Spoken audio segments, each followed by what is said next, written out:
Sometimes in life, you get caught up and you end up making a video later on in the week, and that's what happened this week.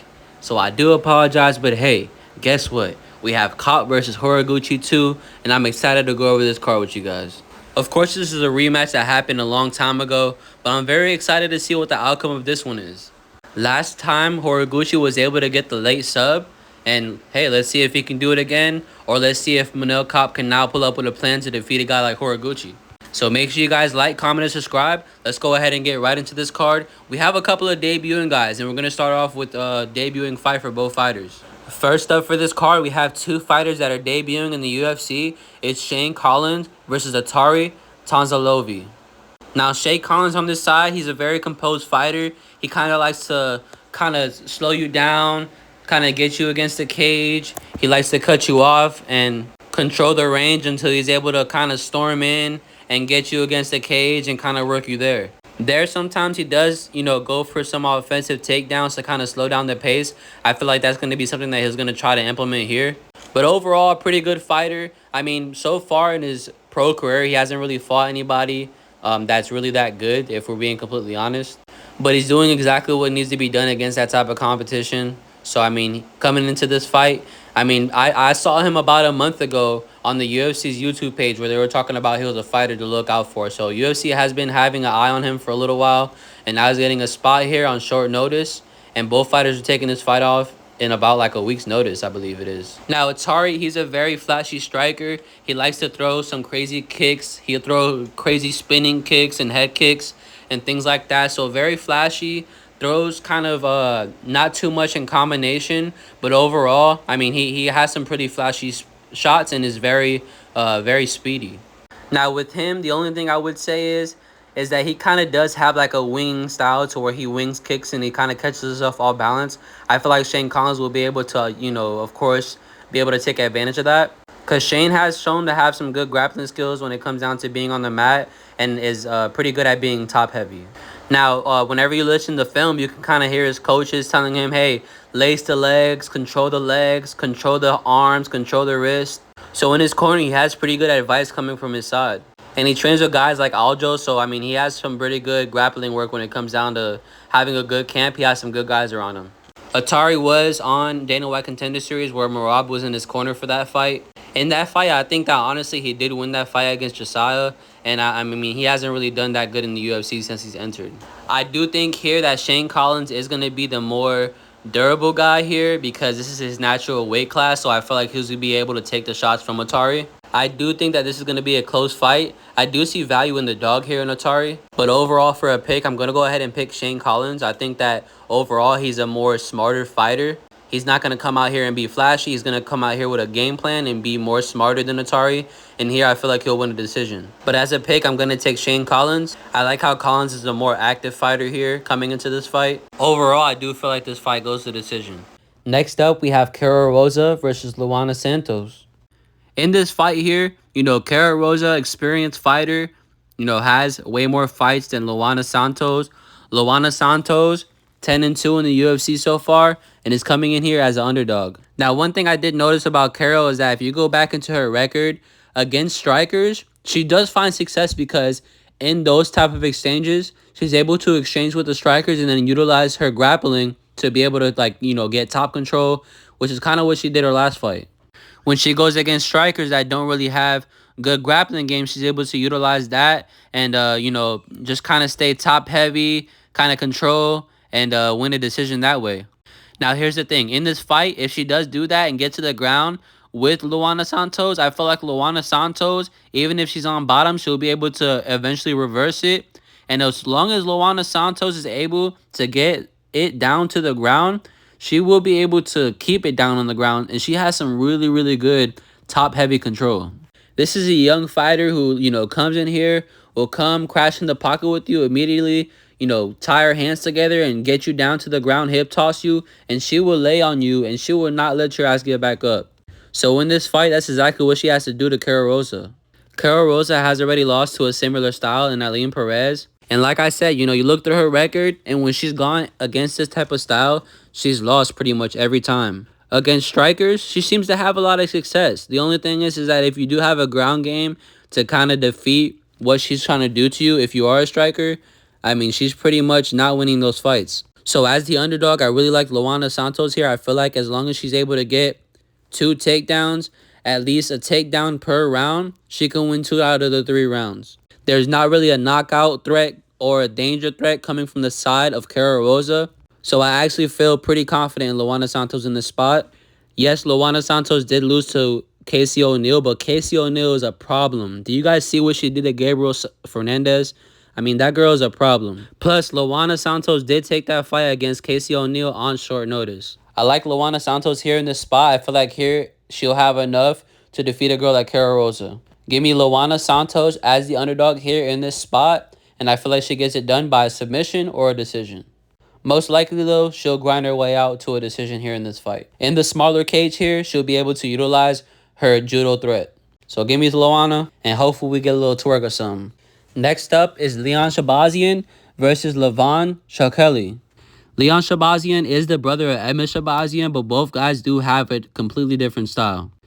Edmund, of course, is a primary striker, but Leon, of course, is a primary grappler because out of all his wins, 11 of them are by submission. But if you do look at his losses, all 4 of his losses are by knockout, with 3 of them coming in the first round. So that right there tells me this guy has no damn chin.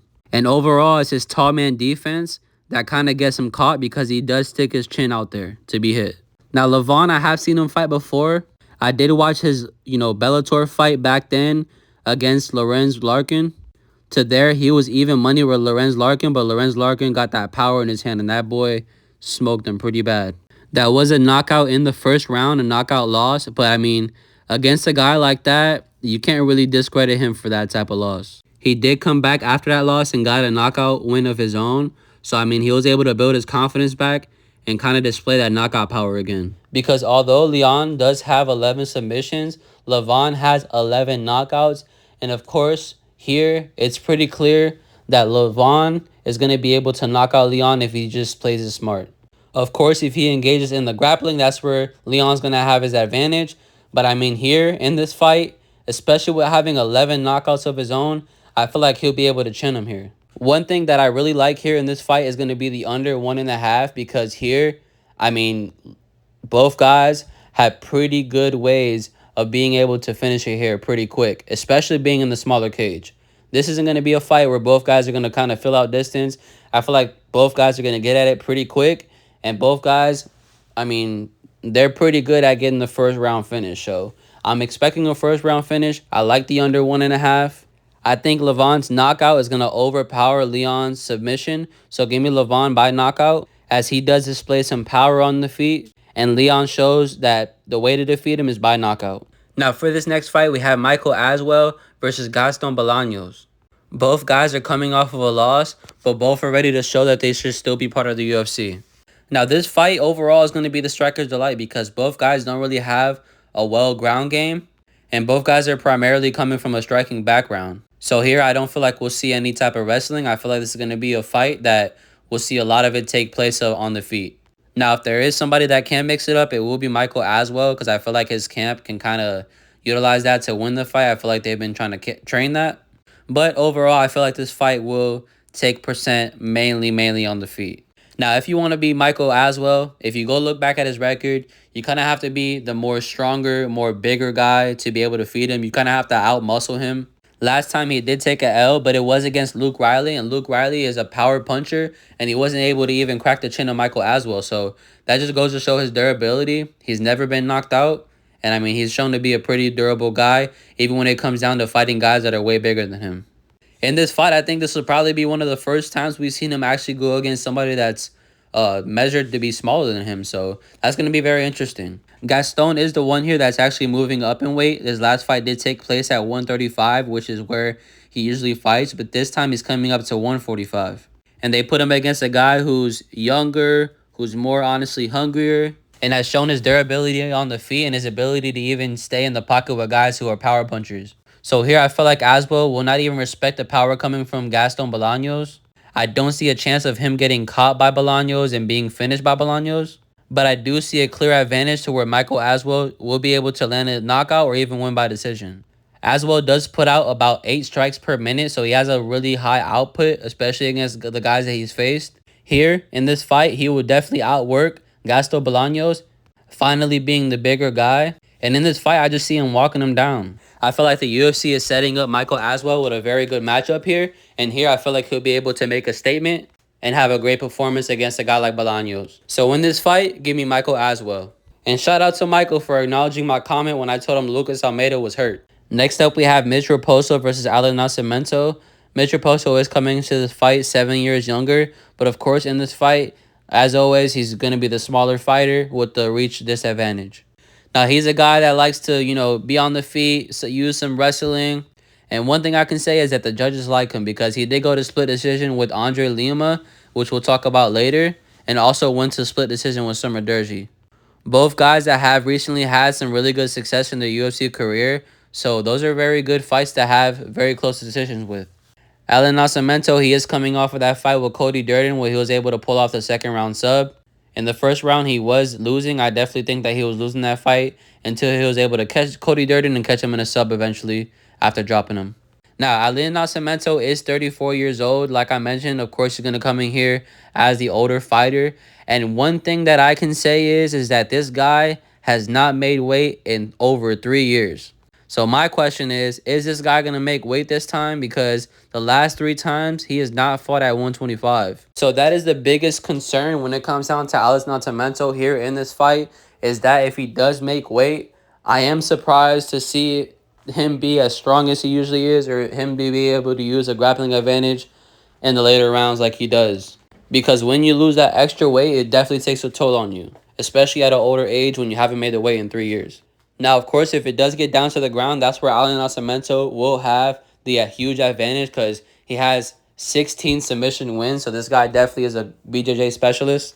And Mitch Raposo did get submitted by Jake Hadley. So, I mean, that tells you that. Even though Jake Hadley's pretty good on the ground, Ali Nascimento was able to defeat him. But, I mean, we're not using MMA math here to predict this fight.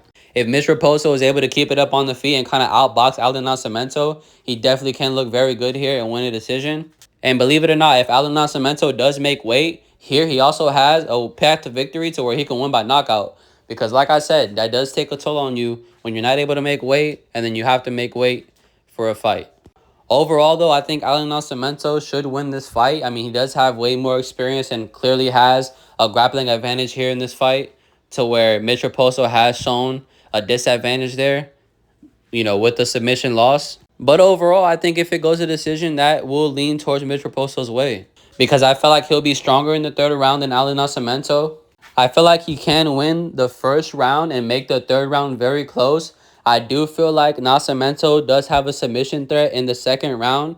But I feel like if he's not able to get the submission locked in the second round, he'll kind of gas himself out and Mitch Raposo will be able to take over. So give me Alan Nascimento as the pick, but I do like Raposo as a dog as well. And I'm not really a guy who trusts Alan Nascimento's in parlays, so I wouldn't really recommend putting him in a parlay. But I mean, he should get it done. I'm going to go ahead and say it. Bia Mesquita is about to smoke Melissa Mullins. Because for this matchup, we have 2 girls that are primarily going to want to grapple.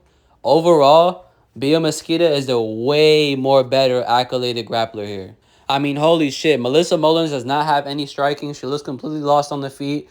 If it gets down to the ground, which is primarily her way of winning a fight, Bia Mesquita is going to submit her ass or even get a ground and pound. This girl's called a lady goat for a reason. She's one of the most accoladed and best jiu-jitsu practitioners in the female division. Melissa Mullins, to me, is not at all a high-level fighter. She's coming off of a loss where she wasn't even able to implement her takedowns. Bia Mesquita, I feel like, will have a clear advantage on the feet and also on the ground. So give me Bia Mesquita. I feel like she gets it done by finish. I think Bia Mesquita will hurt Melissa Mullins here, and then she'll be able to get a finish on the ground. I really like her here in this fight, and I feel like here is a great spot to set her up to get a statement win and set herself up for a fight next up in the rankings. So give me Bia Mesquita, and I'm very, very, very confident she wins in this fight. Next up, we have Andre Lima versus Kevin Borjas. Andre Lima is coming to this fight as the undefeated fighter. He's 11-0. Kevin Borjas is 10-5. One thing we can definitely agree on, though, is that Kevin Borjas has definitely faced the more tougher competition. Now, has he won those fights? Absolutely not. But whenever it comes down to him being in the UFC, I mean, they've pretty much set him up with a debut fight with Joshua Van. So right there, very tough test. Then Alexander Costa, he beat the fraud, Ronaldo Rodriguez. Then has lost to Simmer Durji and Emanov Rodriguez. So overall, the guys that he's lost to are pretty high-level guys. And in his last fight, he did drop Emanov Rodriguez. So this guy does display some early power. I am rooting for Kevin Borjas here in this fight. I think that in this fight, they're looking over him because he has lost against guys who are very high level in the UFC. But if we do zoom out and look at it, Andre Lima is the more well-rounded fighter here. He does come from a kickboxing background, so initially that's where he started. But throughout his career, he has picked up new things like submission skills and has shown to be dangerous even in the later rounds, as he's coming off of a third-round submission win. In my opinion, though, I could be wrong, and let me know if I'm wrong, but I do think that Kevin Borjas is going to be his toughest test, as so far, Andre Lima hasn't really faced the best type of competition. Lima is coming off of a little bit of a layoff too, being less active than Kevin Borjas, but he is coming off of a knockout loss 3 months ago. This is a spot where Andre Lima is clearly getting set up to fight a guy like Borjas, and I feel like after this fight, they are going to cut Kevin Borjas. I feel like he would be really good in the PFL. But one thing I will say is early in this fight, Kevin Borjas would definitely pose a threat. He is a powerful guy who has 8 knockouts out of his 10 wins. But if he isn't able to finish you, he pretty much kind of wears out throughout the rounds. And I feel like Andre Lima can definitely get a late finish here, whether it's in the second or third round. So give me Andre Lima in this spot. I'm just honestly not too confident in Andre Lima. Although he is coming into this fight as the undefeated fighter, he hasn't faced a level of competition that Kevin Borjas has fought. And to me, he just has to prove a little more, especially to be a minus 600 favorite. Bia Mesquita should be a minus 600 favorite. I don't think Andre Lima should be a minus 600 favorite here because on the other side, Kevin Borjas does possess a knockout threat. To me, a minus 600 means that on the other side, there's no threat at all, and you should be able to run through this guy. I do think that Lima eventually gets the finish, but I just don't trust him at this odds. So for the next matchup, we have Vinicius Oliveira versus Andre Fili. Here in this fight, this will be the first time Vinicius Oliveira moves up to 145 in the UFC. Originally, he was supposed to fight Giga Chikadze, but here steps in Andre Fili on short notice. I mean, he's had a pretty good time to get ready for this fight. Overall, for Vinicius Oliveira at 135, he pretty much was a bully at that weight class. Of course, that's why he's moving up to this weight class, because he did have to cut a lot of weight to make 135. So here I expect him to be more filled out and, potentially more energetic. Now, when I look at it, to be honest, I'm not really big on Vinicius Oliveira. I mean, he has a pretty good record, but overall, he does have some flaws. And in his last fight, he got exposed pretty bad. I mean, Mauro Batista is a very high-level fighter. I'll give him that for sure. But after that fight, he just came up with a whole bunch of excuses as to why he didn't win that fight. So here, I think he comes in with a little bit more confidence, but it might be something that causes him to lose this fight. Because Andre Fili, although he doesn't have the most impressive record, this guy has been in there with some of the best in the UFC at 145. Some people have this big thing about Andre Fili being chinny, but overall, he has 13 losses, and only 4 of them are by knockout. Yair Rodriguez, Brito, and also Dan Ige are the only guys in the UFC that have knocked him out. The 4th knockout on his record is a knee injury, so it's not really a technical, like an actual knockout. So overall, Andre Fili only has 3 knockout losses, real knockout losses throughout all the fights he had in his career. And those are guys that are specialists. Those are guys that set things up, are very sneaky, have KO power at 145. Vinicius, it was the bully at 135, and there he did display his power. But here, I feel like he's not going to be able to knock out Fili. I mean, Fili just went against a very explosive Jose Delgado, and he was able to take some of his best shots. And there, honestly, I think he could have took that fight. But he did lose by split decision to Delgado. But overall, Delgado is a very skilled fighter, and Vinicius does not set up his strikes. Originally training with Team Alpha Male, which has a really good wrestling base with some guys that are built like Oliveira, as well as going to Syndicate and training with guys like Cody Steele, who have a similar build to Oliveira as well. I feel like here he does have a grappling advantage and he'll be able to use that. All of Oliveira's losses have come by finish. He's been knocked out 3 times and has been submitted 1 time. And that's by lower level competition. So give me Andre Fili to outwork and even out grapple Vinicius Oliveira. This is a spot where I feel like Andre Fili is the more experienced fighter, of course. And here he has a better all-around game. And this is his natural weight class. I don't feel like there's that much of a threat of a finish from Oliveira's side. But don't be surprised if Andre gets the finish. Fili showed some great things in his last fight, even though they marked it down as a loss. He is coming off of a loss. And out of 38 fights in his pro career, Andre Fili has never lost 2 in a row. And I don't think Oliveira's the one to do it. So give me Andre Fili as the underdog, and I really like him here in this spot. Next up, we have Melzik Baghdasaryan versus a very exciting prospect that I'm excited to see inside the UFC. And his name is Murtazeli Magomedov. Now, this guy's very dangerous and very well-rounded. He's 10-0, and 5 of his wins come by knockout, with the other 5 coming by submission. Watching this guy, you can see that he is a threat. He's a threat when it comes to being on the feet, as well as when it gets down to the ground. Even from the bottom, he's dangerous. Although Baghdasaryan has been in the UFC, of course, for a while now, this guy only has 11 pro fights. And he's 34 years old, coming off of a finished loss. Baghdasaryan has 3 losses, and all 3 losses do come by finish, 2 by submission, and 1 by knockout. So this is pretty self-explanatory. Magomedov is going to smoke Baghdasaryan. In this fight, I don't see the UFC experience favoring the side of Baghdasaryan because he is a very inactive fighter. Magomedov is coming off of a finish off a guy I'm very high on, which is Zurcher. Zurcher is a good wrestler, but Magomedov was able to just piece him up and knock him out in the first round. Here, Magomedov doesn't have a wrestling threat coming from the other side. He'll be able to let his hands go and decides if he wants to win by a submission or by a knockout. So I think the lock on this card is going to be Magomedov by finish. And give me that all day at plus 100. I like that a lot. So next up, we have Christian Rodriguez versus Haider Emil. Christian Rodriguez is known as being the prospect killer, and Haider Emil is a 36-year-old prospect. Now, one thing I can say is that Haider Emil does have the ability to pressure here in this fight and kind of get Christian Rodriguez moving off of the back foot. If he does that and is able to keep consistent pressure on Christian Rodriguez, he can definitely win the fight that way. Now, the thing is that when he comes in with that reckless pressure, sometimes he is susceptible to catching some shots. And if C-Rod can get away from the pressure and kind of cut him off on the cage and kind of swing a shot off the break of the pressure coming forward and kind of coming out leading with like a left hook, that is where he can definitely drop Haider Emil. So I definitely see that happening. Now, one thing you could say about C-Rod that is very true is that he's never been defeated by a guy who has less than 15 fights. C-Rod is actually the veteran coming into this fight, having 9 UFC fights. So out of his 16 total fights, 9 of them have been in the UFC.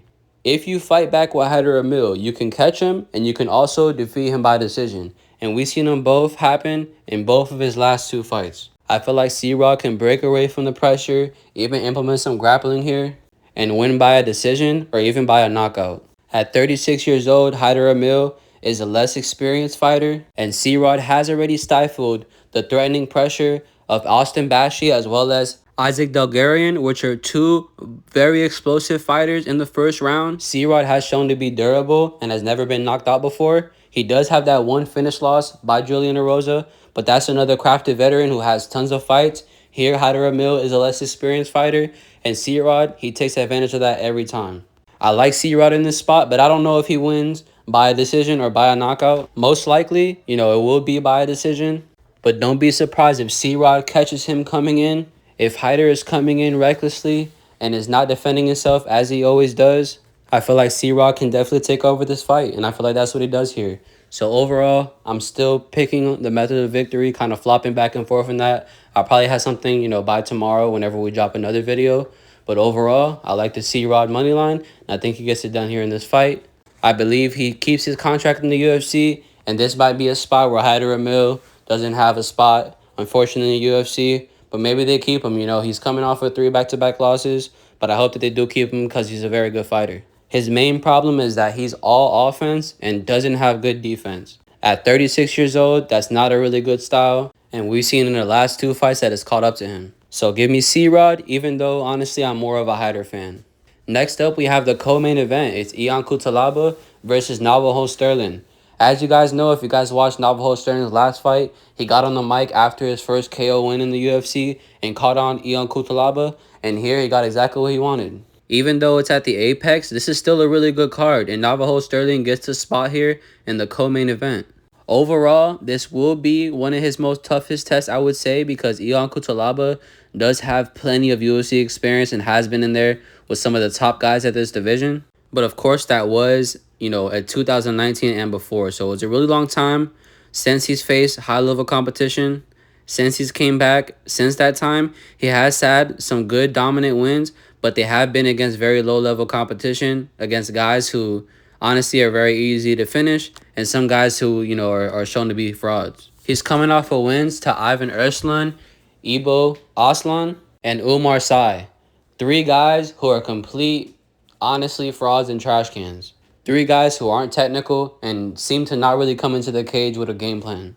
One thing I will give Ion Cutelaba credit for is that recently he has definitely made some improvements in the ground game. He's coming off of 2 back-to-back submission wins, so there's definitely a threat there. But if it is past the first round, his chances of getting a submission go down tremendously because he's never got a submission out of the first round. Overall, Ion Cutelaba is known for having a crazy style, and it shows in his record. He has a lot of first round finishes. Now, with the experience of Ion Cutelaba, I did try to sit here and try to find reasons as to why to play him, because I do feel like, he has come as underdog recently a couple of times.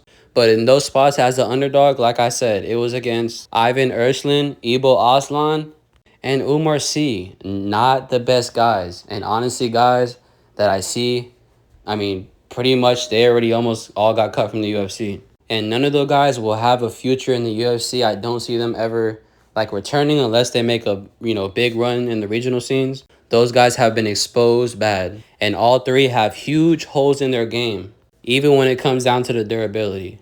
Navajo has some fast kicks and likes to set up his shots. He's a very smart and technical striker. Even though this is at the Apex where guys that usually have a grappling advantage do take advantage of it because it's at a smaller cage, I feel like Navajo Sterling will still be able to keep the distance and hurt Ion Cutelaba and get him to respect what's coming his way. But Navajo definitely better be ready to defend some takedowns because Ion Cutelaba, he's an explosive fighter. And if you don't get him to respect what's coming his way, or you don't catch him, he will grind you out. But it does show that anytime he shows up to fight a technical fighter, he does seem to fail. Overall, if you're a new prospect who has a huge hole in this game, he can definitely expose that because Ion Cutelaba is a veteran in the UFC, and typically those guys are really known for doing that. But I do feel like Navajo called out for this fight for a reason. I feel like it's a good spot for him to even get another finish against a guy who has been a UFC veteran, and he hasn't been finished in a long time. So not 100% banking on the finish here because Navajo Sterling has shown a patient style. But if there was a spot for him to get another finish, have 2 in a row against a well-known name in the UFC, this would be a great spot for him to get it done. But Cutelaba always comes into fights in good shape and is still young and still has a lot to prove. He has fought through adversity and fought back and still hasn't given up. So that just goes to show his heart. He only has been finished by high-level guys, so if Navajo is able to get it done here, it'll look very good on his record. But overall, most likely he may win by a decision or by a late finish. Balato kind of brings that same pressuring style, and there he was able to stifle that and be able to win a decision. This is a very tough test for Navajo Sterling. I definitely can say that. This is not a walk in the park. If he thinks this is an easy fight, it's definitely not. But I think he definitely should get it done. Next up, we have the main event, and I'm excited to talk about it. But before I do, make sure you guys like, comment, and subscribe to the channel. We have Manel Kape versus Kyoji Horiguchi. Now, I'm going to go ahead and tell you guys that for this fight, I am going to go ahead and pick Horiguchi. But let me go ahead and break this down. So Manel Kape is a very precise striker, has high confidence, and although the last fight doesn't really matter because it was a long time ago, that did work against him. But overall, fantastic striker who has precision and KO power. Kyoji Horiguchi is a great all-around fighter. He has very fast striking, very good at landing shot at angles, and is very good at coming in and out of the pocket. And he has a very type of spider monkey type of style. Very hoppy, energetic, speedy. He'll hop in and out. Overall, I think the biggest gap between both of these fighters, and it showed the last fight, is going to, of course, be the grappling. Horiguchi has shown to still have that late round submission threat. But one thing I would say is throughout the whole fight, Manel Kape does have a chance of landing a knockout shot because he is dangerous throughout all the rounds. Now, overall, Manel Kape can definitely land that shot. But if you're a guy who has a threat on the feet as well as on the ground, you can definitely stifle his shots. Get him to lower his hands, and also you can kind of get him to hesitate to throw a shot. And Manel Kape, he bites a lot on feints. You know, there's a lot of videos out there that you can look at. Manel Kape, whenever you feint and you act like you're going to take him down for a shot, he definitely starts to hesitate with his striking. And that's something that Horiguchi is very good at doing. I feel like here in this fight, he'll be able to feint, get Manel Kape to think that he's coming with a grappling plan, land some shots, and then eventually get it down to the ground where he'll have the advantage. If the fight does go to decision, Horiguchi has won 15 fights by decision when all 15 fights were by unanimous decision. So he's a very good winner when it comes down to being to the scorecards, when 5 out of 7 of Manel Kape losses have come by decision. I definitely see a world where Horiguchi is able to take 3 out of the 5 rounds, just based off being the more active fighter and mixing it up with Manel Kape. Now, I'm not going to lie. I was there live for the Manel Kape versus Bruno Silva. In that fight, he did eye poke the shit out of Bruno Silva and eventually got the knockout. But it was after some vicious eye pokes. Again, against Asua Mabayev, he eye poked him again and was able to get a knockout. In both fights, both fighters were trying to tell the ref about the eye pokes, and that's whenever they got caught. So for me, with no type of foul or nothing like that, his most raw recent knockout was to Brandon Royval. Brandon Royval's career was built off of going against grapplers. And in his last fights, his last 2 fights, he's shown that he's very susceptible to being dropped and being hurt because his striking defense is not good, especially if he's not able to get his grappling going. Horiguchi at the age of 35 has just come out here and looked super fresh, looks super good, still came out to the UFC and got a finish in his debut. He's 100% used to this as he's already been a multiple-time champ. One of my main concerns is that his last fight, he did get injured early, and in that fight, he still was able to win against a guy like Amir Albazi, who isn't a high-level striker like Manel Kape. If he does get hurt in this fight, Manel Kape will definitely take advantage. It can definitely get a TKO. But in my personal opinion, I think that's possibly his only way of winning this fight. It'll have to be by knockout. Because overall, if it comes down to being a 5-round fight, I think Horiguchi has the advantages because I think he'll be able to mix it up with the grappling and kind of slow down the power coming from Manel Kape and be able to possibly even get another late submission. All of his submissions come later, usually in the 2nd or 3rd round. But if it does get to the later rounds, I'm actually pretty confident in him still being able to have the stamina here. He's a very energetic 35-year-old who came back to the UFC, and in the UFC, his only loss was to Demetrius Johnson, to where he went 7-1 in the UFC.